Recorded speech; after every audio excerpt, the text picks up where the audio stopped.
Hey everybody, welcome. It is dead on time, and being English background, I'm a kind of stickler for time, so by my watch it's 10 o'clock. Welcome everybody. My name is Rachel Staggs from SRSCC, which is SRS Coaching Consulting.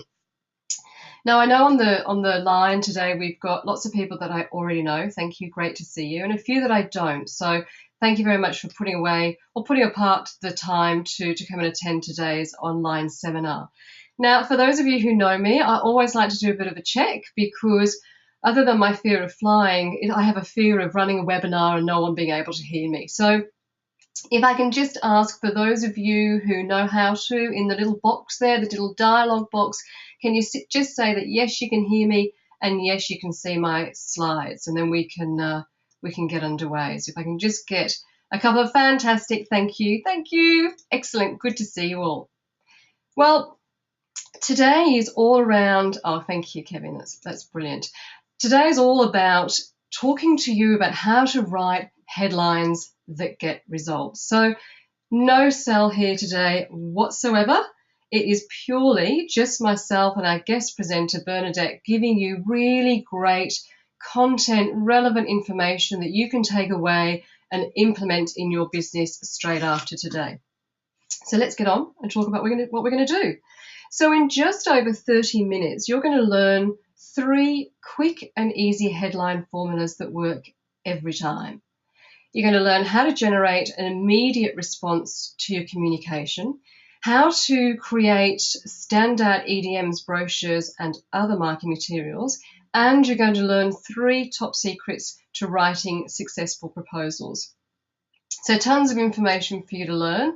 One of the big promises from today's webinar, which is absolutely so giving of Bernadette, is that you will receive a 30-page, which is huge, a 30-page ebook, How to Write Headlines That Sell. And I said to you at the beginning, this isn't a sell job, so you get that absolutely free. All that we ask is that you, at the very end of the webinar, I'll give you some instructions on how you can get access to that ebook. So thank you very much from Bernadette. It's extremely giving of her. So who is Bernadette? Well, it's an interesting story. I obviously, in my role in marketing, write a lot of content. You'll often see articles in the Risk Info magazine, the FPA magazine, online, all that sort of stuff. And whenever I tell my mother what I do, you know, I'm 46 and I'm still telling my mother what I do, she kind of laughs at the fact that I write, which kind of makes me think, was I not that good at English? I don't know. So she kind of laughs at it. And I thought to myself, do you know what? I know that advisors want this information. So perhaps I should kind of listen to my mother and go and find a real expert who can come and talk to you about how to really, you know, what is the formula they can share with you to get these headlines right. So I searched high and low and found one of the nicest women, because I only like to deal with nice people. I found one of the nicest women called Bernadette, who is an executive producer and a presenter of the Age newspaper's online video series called Secrets of Aussie Online Entrepreneurs. And she's also the director of the Australian School of Copywriting and an online training company which specialises in the science and the art, because there's an art too, of content marketing. So I met up with Bernadette and said, hey, can you come and teach these guys how to do some content marketing? I'm sure they're going to love it. And she was very gracious and said yes. She's also the author of the best-selling manual, Writing for Profit, and the upcoming book, which I'm sure she's busy doing, Secrets of Online Entrepreneurs, which will showcase how some of Australia's top online entrepreneurs get started. So massive credentials, massive thank you to Bernadette. So what we're going to do is actually, with the powers of B, I'm going to unmute Bernadette, and then I'm actually going to change presenter. Let's hope all of this works, guys. Keep your fingers crossed. And I'm trusting now that Bernadette's got a message to say that she's going to take over the powers of B, and let's hope that works. I can hear you, Rach. Can you hear me? I can hear you. That's fabulous. Fantastic. Shall I maybe get started? Yeah, you might just want to check, Bernadette, that people can see your screens, because your slides, because at the moment I can only see mine. Okay. Let's see. Should I do the change presenter? Maybe. No, don't want to do that. show my screen. Show your screen. That's it. Perfect. Has that worked? I still have my slide. Perhaps, guys, if you can, Kevin, can you maybe just let Bernadette know? Can you see her slides or still my slide?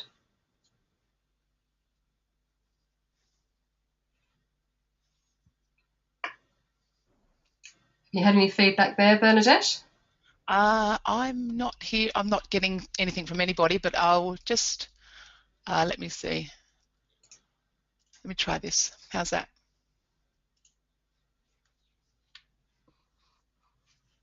Has that changed anything? No, it hasn't. Okay. Okay. What we might do, guys, just give us a couple of seconds.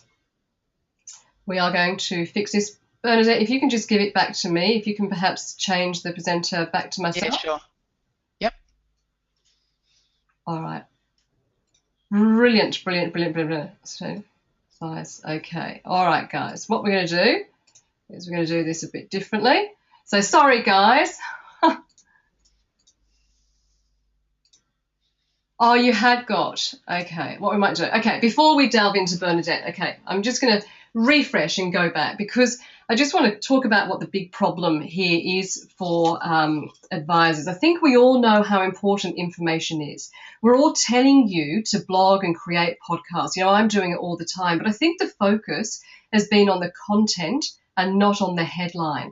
And that's the make or break with your content. I did a search the other day to see how many people are typing in how to write great headlines. And as you can see, that's the result I got in 0.36 seconds. So that tells us that everybody wants to learn how to write the best headlines. So it's absolutely fantastic that we've got Bernadette, because at the end, you're going to have the type of results you're going to get is it's going to increase your open rates, it's going to increase your engagement, increase your value, increases your confidence, and increases the sharing. So they're the big promises for today as well. So guys, what we might do is, again, we'll pass over to Bernadette. You could obviously see her screen, so that's fantastic. And then when Bernadette has finished, she'll pass over to me. So just excuse me again while we change the presenter.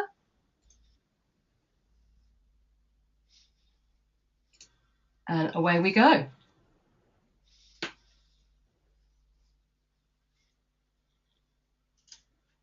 So have you got that? Can you see that now? If everybody can just let Bernadette know, that would be brilliant.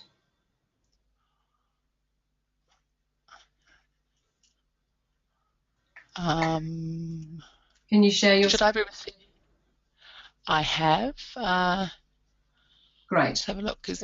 Can anyone see that? I'm not sure. I'm not getting any responses in the chat box.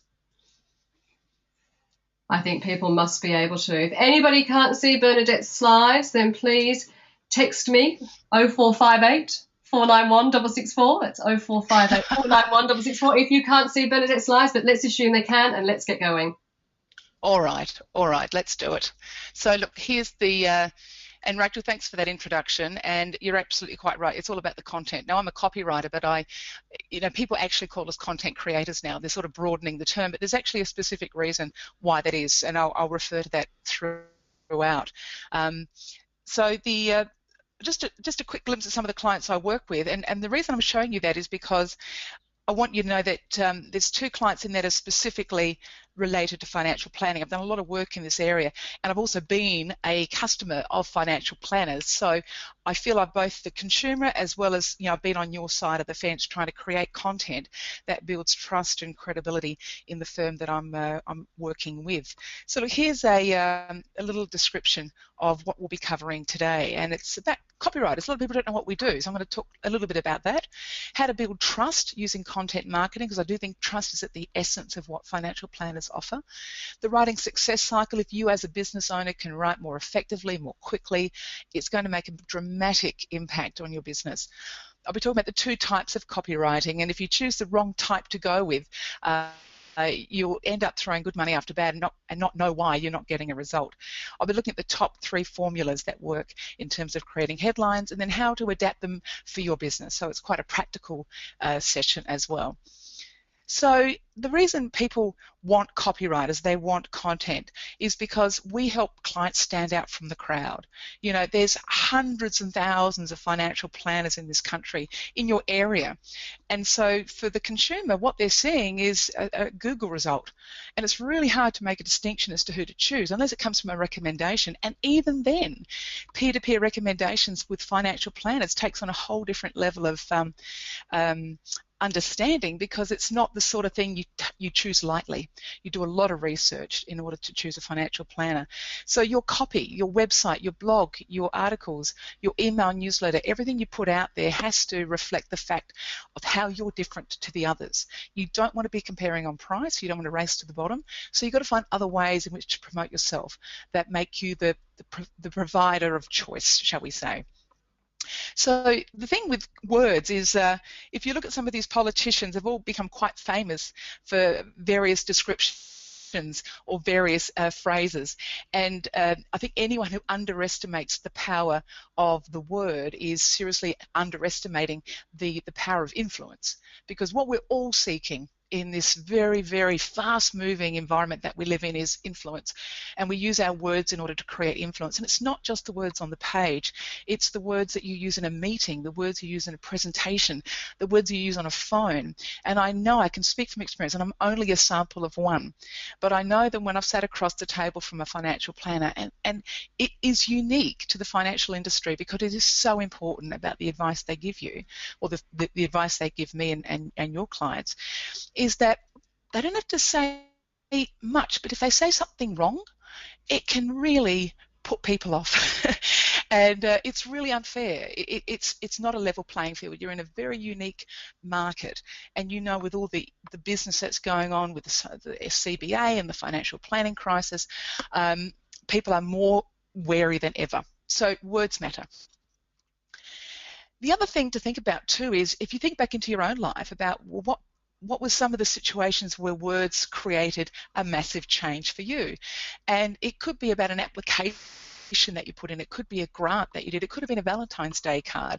I can speak from experience. Many years ago, I was applying for a job with the Harry M. Miller Group, who many of you, I don't know your age groups, but he was an impresario, a producer, and I applied for the job, and he was running a speakers bureau and a celebrity management company, and I didn't just apply for the job. I actually put in a marketing proposal as to how I would market Gough Whitlam, which was one of his speakers at the time, who's obviously sadly departed not long ago. And I got the job, and I know it was because he loved what I wrote. And the next step was, once I started working for him, and this is a long time ago, but it still remains with me, the power of the written word, was he got me writing sponsorship proposals to bring in funding for his Jesus Christ Superstar productions. And off the back of those proposals, it'd go to Visa and MasterCard and the banks and the insurance companies, and he raised literally millions of dollars, you know, to support those productions. But it all begins with the proposal. And you know as well as I do that when you've met a potential client, that when you finish up that, you know, that small 30-second exchange, what do they often say? They say, send me something.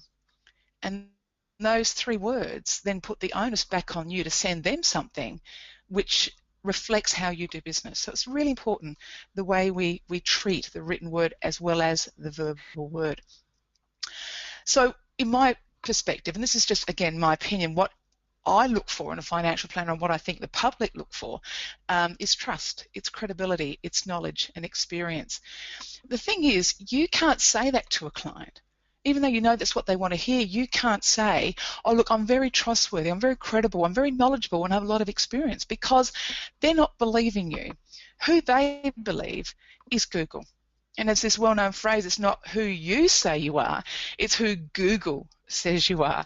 So let's say a client Googles me, Bernadette Schwerdt. You know, they're going to find a lot of stuff, and this is what I call the cookie crumb trail. And Rach, I don't know if my slides are coming through, but I'm going to start looking at some specific slides that sort of matter. Is there any way of finding out if the slides are coming through? I haven't heard from anybody, so guys, I'm trusting that you can see Bernadette's slides. If you can't, please text me. the powers of B won't let me see. So as I said, 0458 491 664. Sometimes Great. I'm just going to assume I'll just press on, as they say in the movies. So I'll just press on without getting your names. Okay, so the question is, how much control do you have over what comes up? And the answer is not a lot. And Rachel, you just said a moment ago you Googled that phrase, you know, and it came up with 36 million or whatever it was. So if I was to do a Google search of me, and by the way, this is a really confronting thing to do. If you haven't done it, you should, because other people are, and it's better for you to know what people are seeing than to go in blind. So just in this example, the first thing that comes up is my website and the About Me, which is, you'd hope that's what's coming up because I've created that website. Mind you, a lot of people Google their names and nothing comes up because they haven't put the content into Google in order for Google to find it. So step one, this is about creating great content. Number two, my LinkedIn profile comes up. Massively important, because LinkedIn is such a massive site that if you are on LinkedIn, chances are it's going to be one of the first things people see. And this is a good thing because you can control LinkedIn. It's owned media. It's something that you control. Now, the next one, good copywriting, good small business, that's not mine. That's earned media, as they call it, where I have been referenced in an article in The Age, and because my name's in it, and because The Age is such a massive, incredible, and authoritative site, it comes up very early on in the search.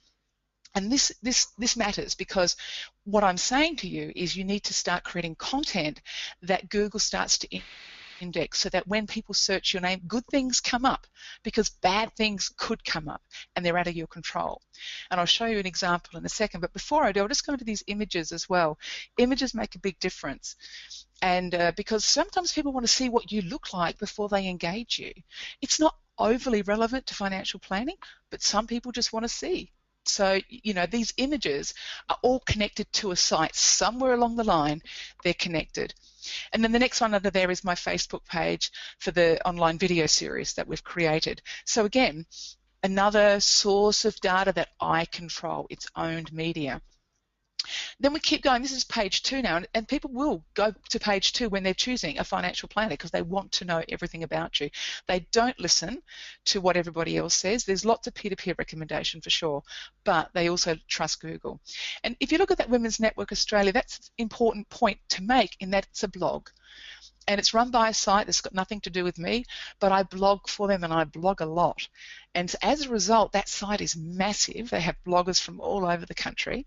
And so that site gets really high ranking because it's got a lot of, you know, credible content on there. So when people see that, they go, oh, let's check out her blog. So therefore, I'm now being seen as a blogger. I'm being third-party referenced, so my credibility goes up. And there's a whole series of databases there too. I'm a speaker on the IC My Speakers database. So again, third party, you know, people go through to that website and they start making assumptions about me. So the question is, what if something comes up that's not good about you? And that's obviously not a good situation, but life is life and things happen. But there's a guy called Kevin Trudeau, and I don't know if you know him, but he was sort of in the self-help motivational movement, and I had some of his tapes and CDs given to me, and they're actually fantastic content. I didn't know who the guy was. I just got given them. And I'm really enjoying this, and I'm thinking, who is this guy? You know, I don't know much about him, so I Googled him, and this is what I discovered, that he's been convicted of fraudulent behaviour. Now, do you think that changed my opinion of his material? Of course it did. I was saddened for him because I thought he was a really good presenter and great content, but obviously something has gone astray in his life. So, you know, but you can look up financial planners, and all you need is one bad review or one particularly bad, you know, piece of information that's travelled through the viral network, and your credibility is immensely harmed. But there is something you can do about that. You can actually push these rankings down. So you need to take back control of this conversation, what we call the Google conversation, by creating more content. You get it out to the world and you push that content that you don't want off the front page, because most people won't go past the second page. So what sort of content am I referring to? Well, you've already seen, I've talked about social media, your LinkedIn, your Facebook pages, your website, my website came up there, blogs, that came up there, guest blogging, that came up there, newsletters, emailers, videos, webinars, and advertisements. So everything you create goes out there in some way. It's best that you control that. It's best that it goes out in a really high quality way. Now, an easy win is to fix up your profiles, especially your LinkedIn. So if you haven't got a picture on your LinkedIn, if you haven't got it up to date, if you haven't got, lovely testimonials and a really good summary of what you do, that's something that you really need to look at, because it's a quick win and it's an easy win. And it's your media, you control that. So here are some examples of content marketing. And as I said before, we're known as copywriters, but there's sort of a strategic approach now to content marketing.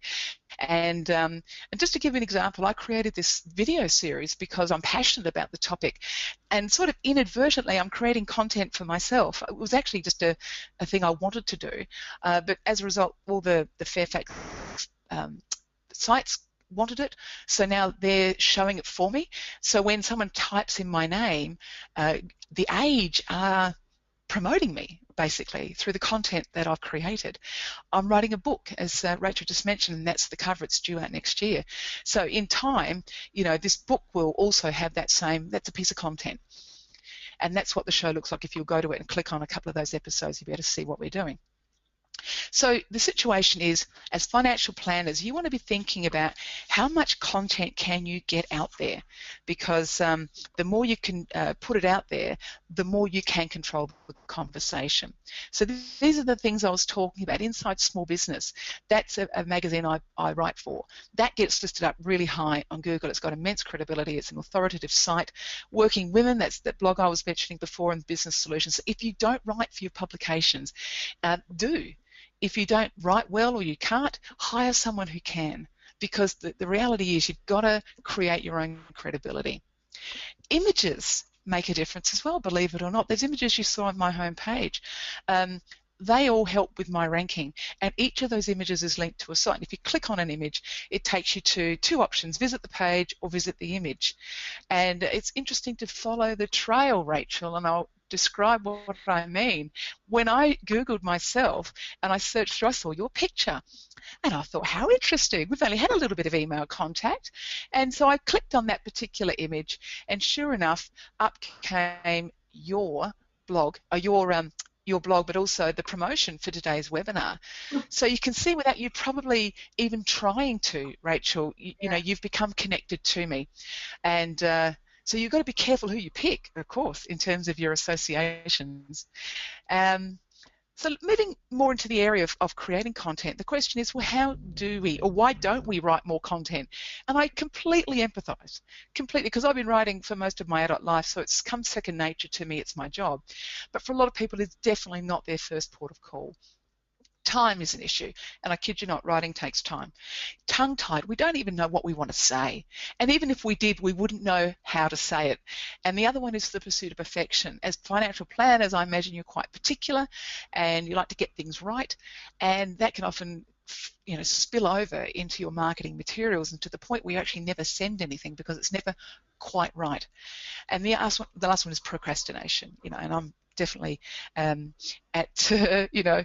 will clean out my sock drawer, I will clean the kitchen, I will do the laundry before I start writing, so I've got the tidiest house whenever I've got a deadline.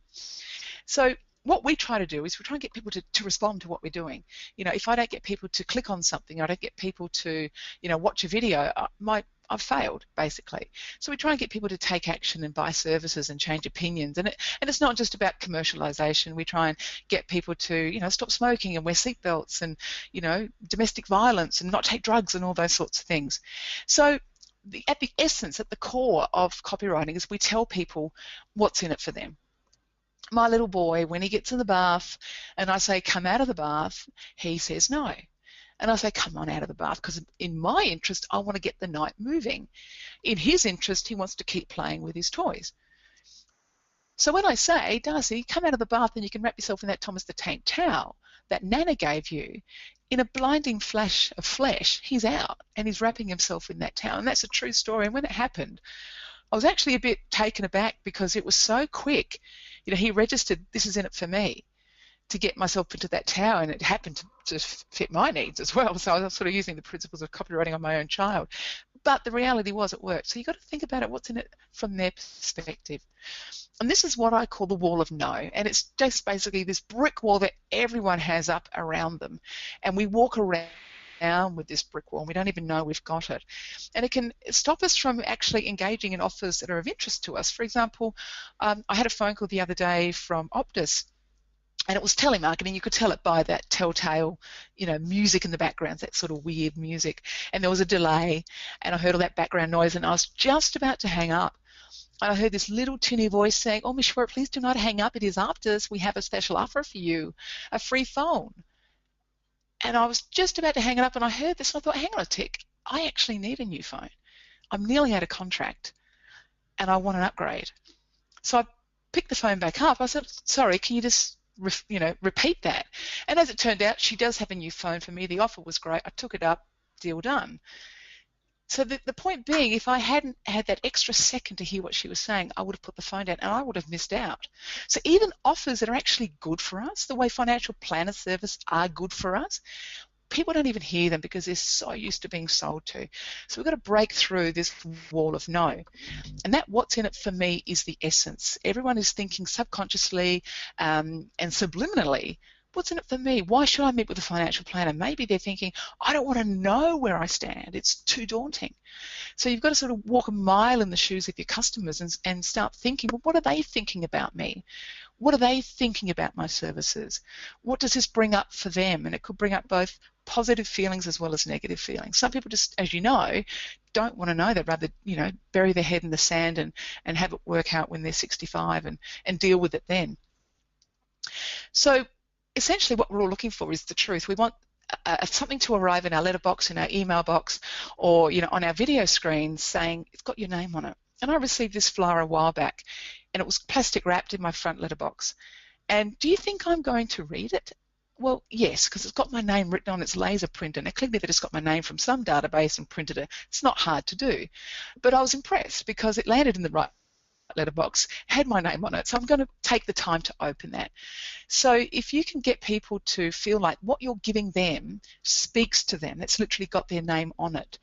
And the other example I use is if you're walking along the street and you saw a newspaper on the ground in the gutter and it was all blowing around, it looked a bit odd, but it happened to have a little bit of print just, showing through, and it happened to have your name written on the front cover in big font, in a big point size.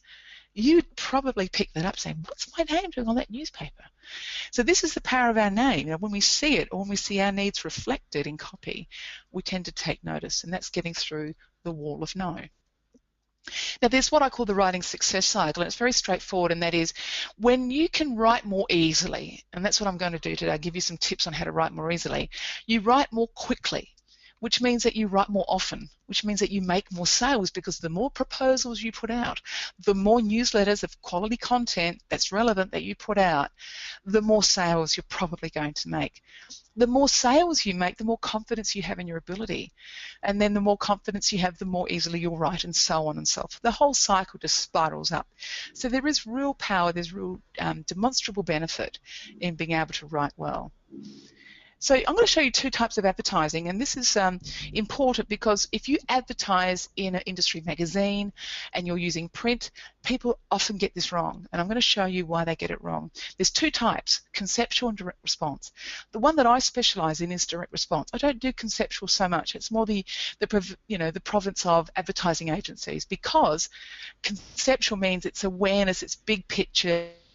It tends to be full-page ads, it tends to be TV advertising, it's mass media, it's based on the long term that we're trying to brand something, we're trying to get people to associate a certain feeling with an emotion, with a product, and they don't actually ask for action, so it's not particularly cost-effective when you want to get sales now. It doesn't necessarily work.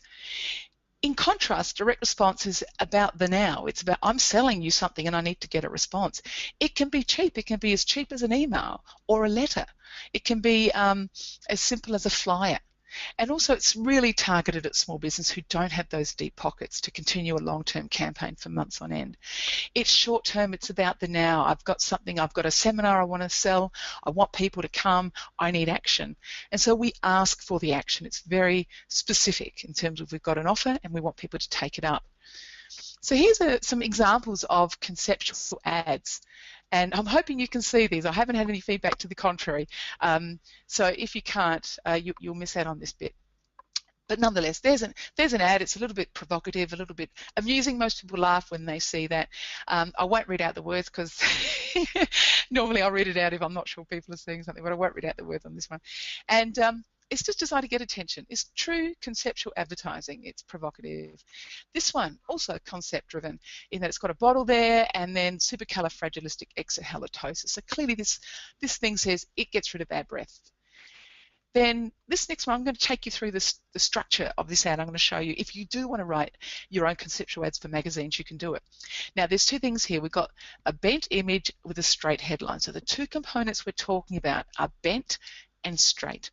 Now, if I was to take this in isolation, that straight headline says, "Power is nothing without control." That's not a particularly unusual headline. It's just what we call a straight headline. We take the image in isolation, and yeah, it's kind of weird. There's a guy, very athletic, and he's in high heels. What's that about? So it has the sense of being bent or a little bit different. But when we put them all together, they make sense.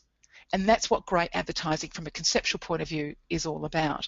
It's about the juxtaposition. One doesn't work without the other. So let's take another one. This is called the quit line. And as you can see, there's a telephone cord and it's looking a little bit like a cigarette, and it's called the quit line on 131. So if we were to break these down into its components, you'd see that the headline is quite straight. It's called the quit line on 131. Nothing unusual about that. It's pretty straightforward. The image, however, is quite the reverse. It is bent. It's weird. It's a telephone cord that looks like a cigarette. Very clever.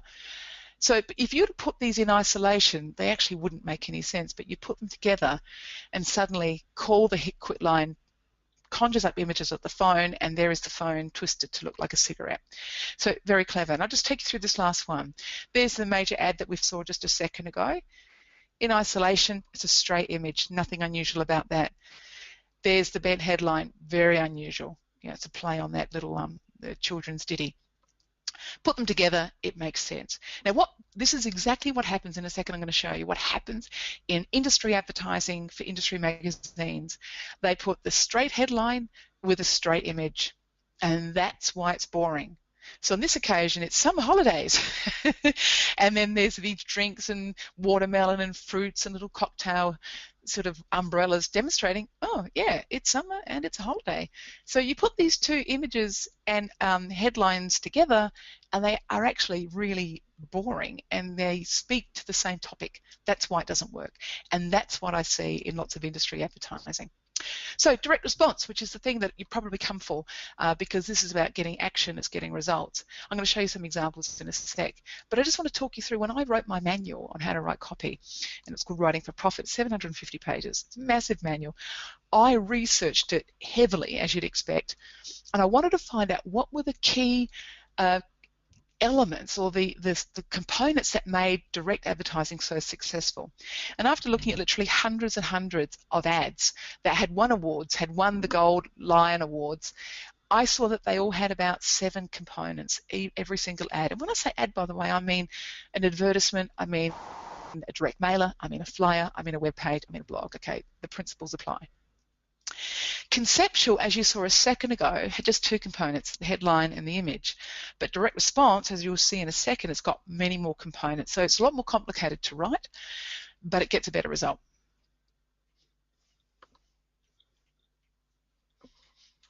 Oh, it's just frozen for a second. There we go. So there are 7 secrets to writing successful copy. I'm not going to cover all 7.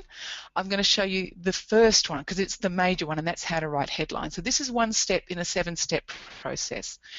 But as I said, you can use this structure for any number of mediums, and the headlines formula, which is what I'm going to show you, is probably the most important, not even probably, it is the most important component of the entire 7. And you can actually get going on just the headline formulas. You don't have to wait for the 7. But nonetheless, it's still a very powerful formula.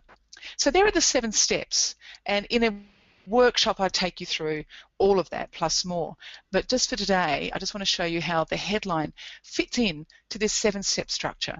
And if you were to write a piece of copy that it had all 7 items, the chances of you increasing your results is magnified 100-fold than if you just went off in your own bat and just tried to write something and gave it your best shot. This is a tried, tested, proven formula. I've seen it through all the ads that I've researched. So again, won't be covering all that today. I've only got half an hour, but I will be covering the headline.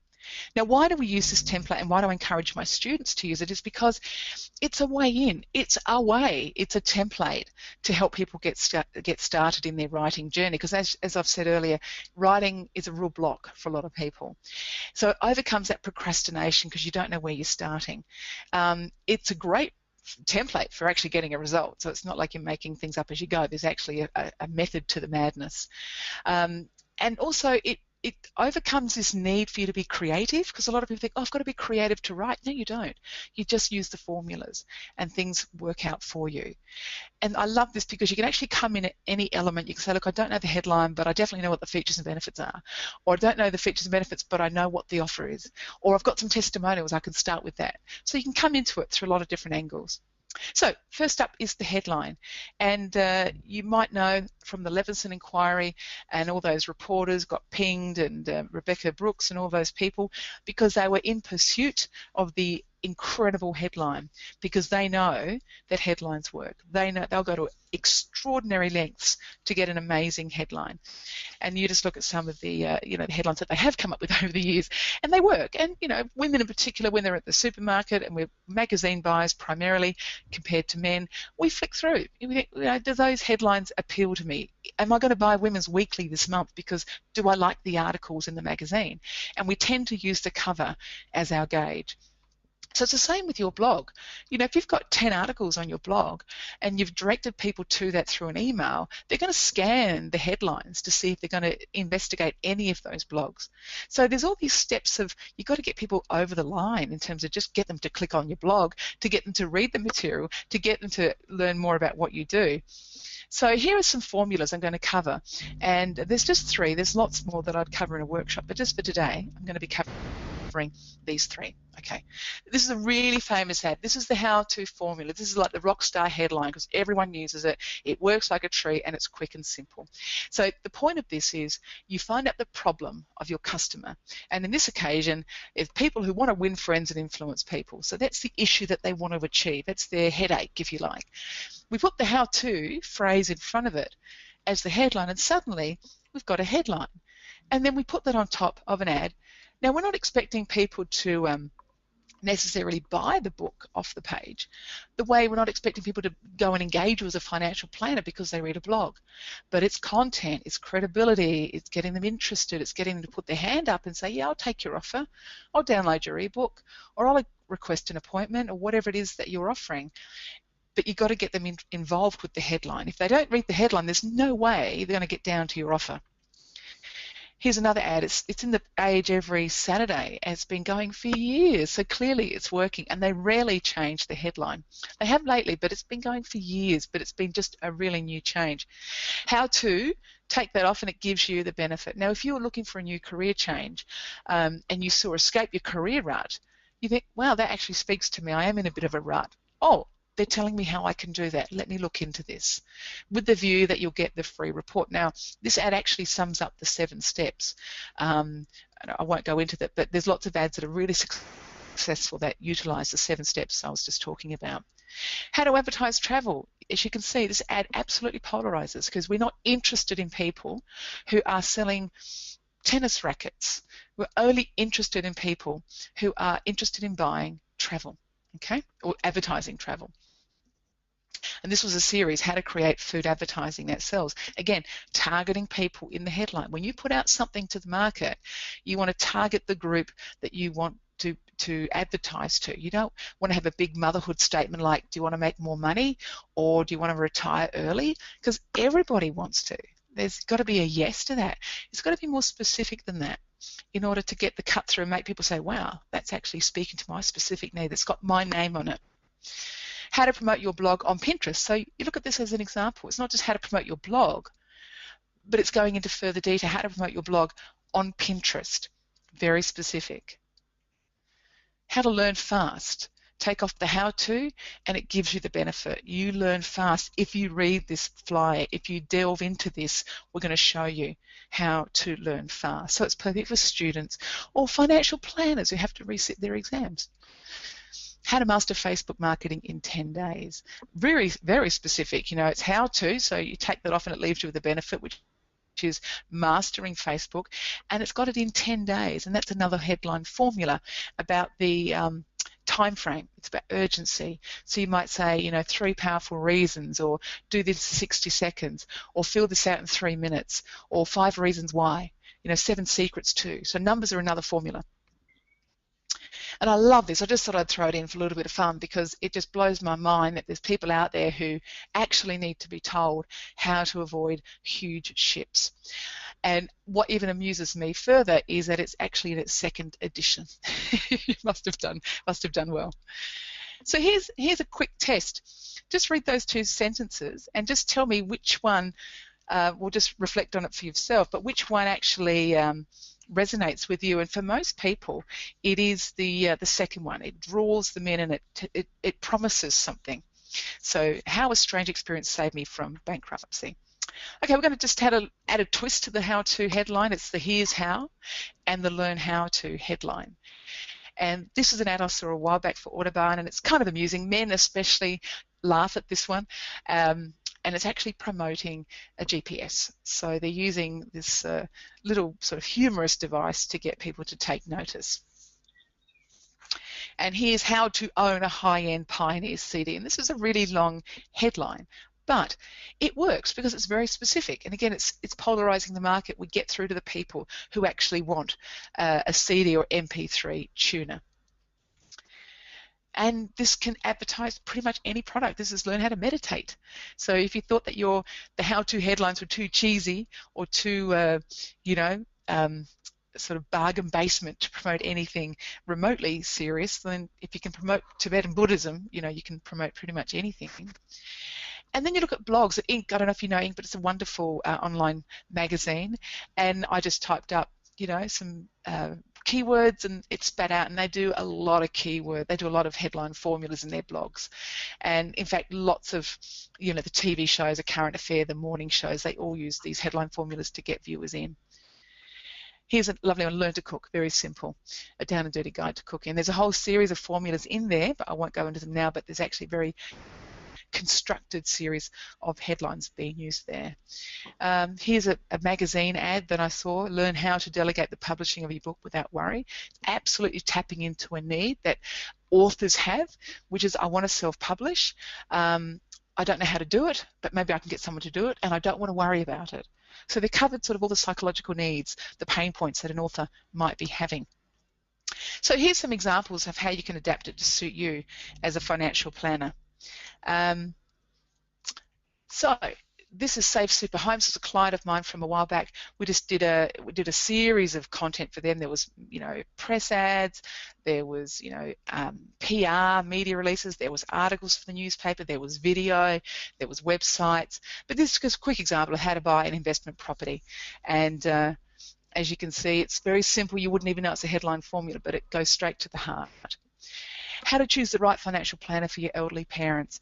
And the reason I put these in is because I'm in this position. You know, I don't want to just how to choose the right financial planner, but I want to choose it for my mother who's on her own. You know, she's nearly 80.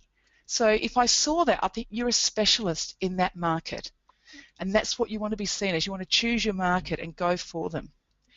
Here's how Kevin retired early using a clever SMSF strategy. Now, there's a Kevin on the call. I didn't know that. But hello, Kevin. And it's not just how he retired early, but how he did it using not just an SMF strategy, but a clever one. So again, we're just refining it through and through.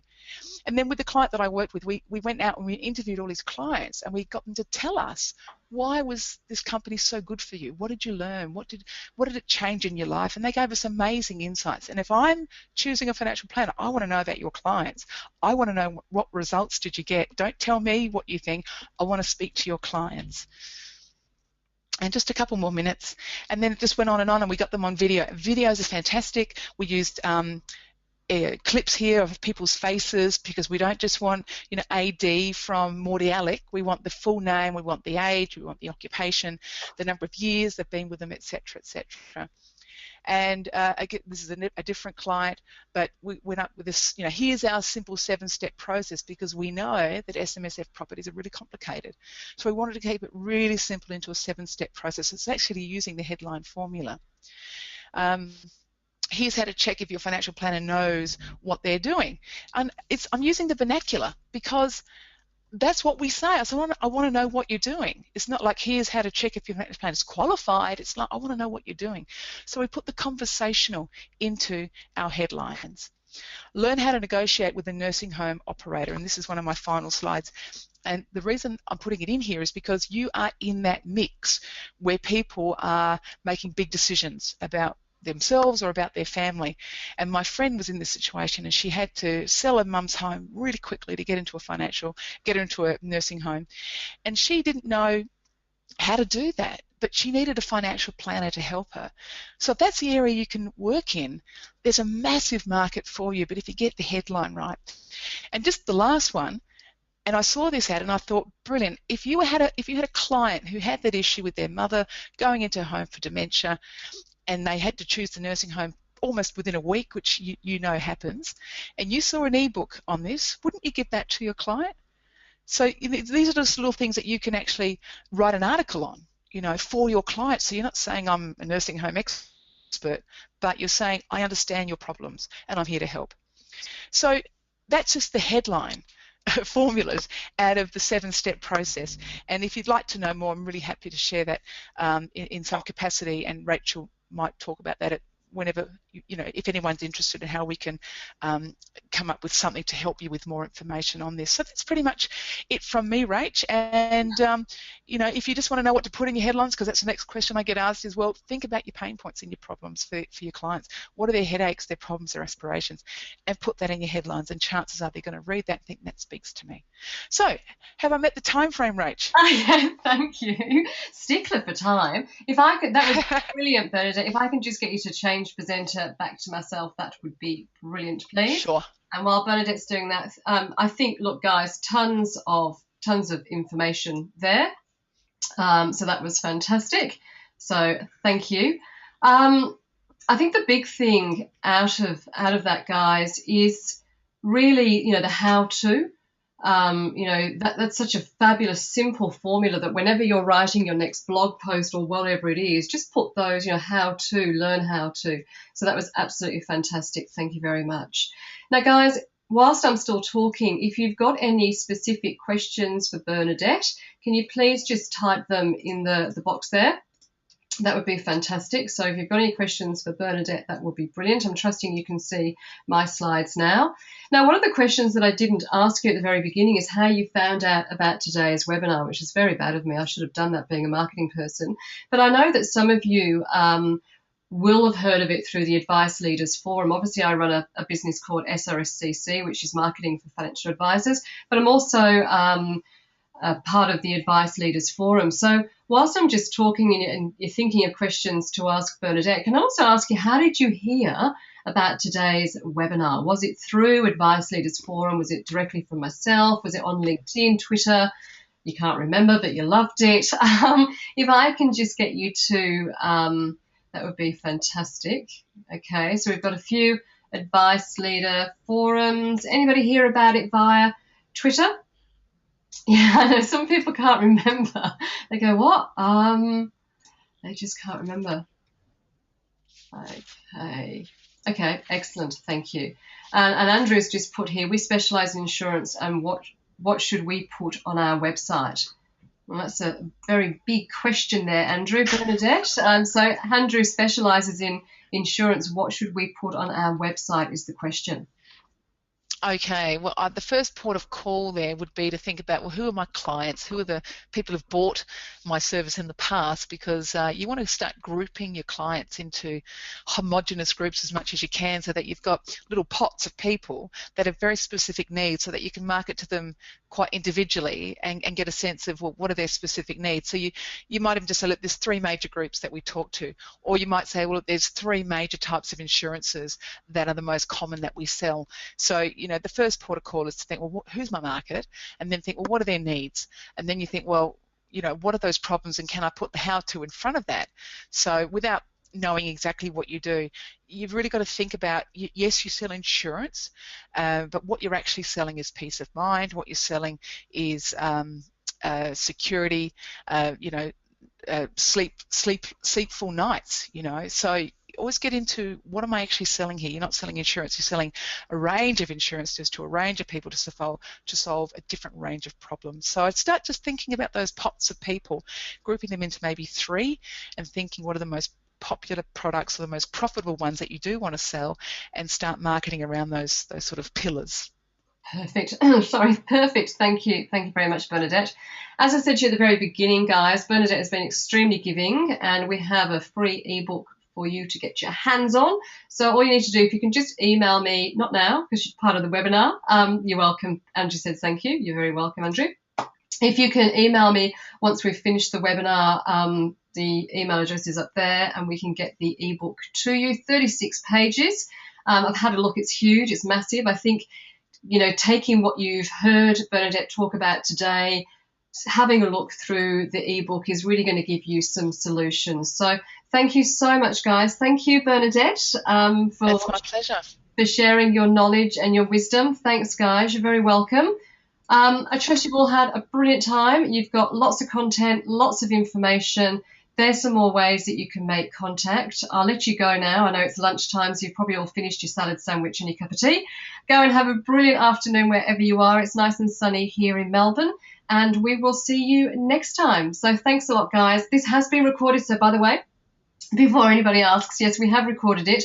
It will be uploaded to the Advice Leaders Forum website, but also to my own as well, and we'll get a copy to Bernadette. So thanks, Bernadette, for coming along today. Thanks, Rachel. Pleasure.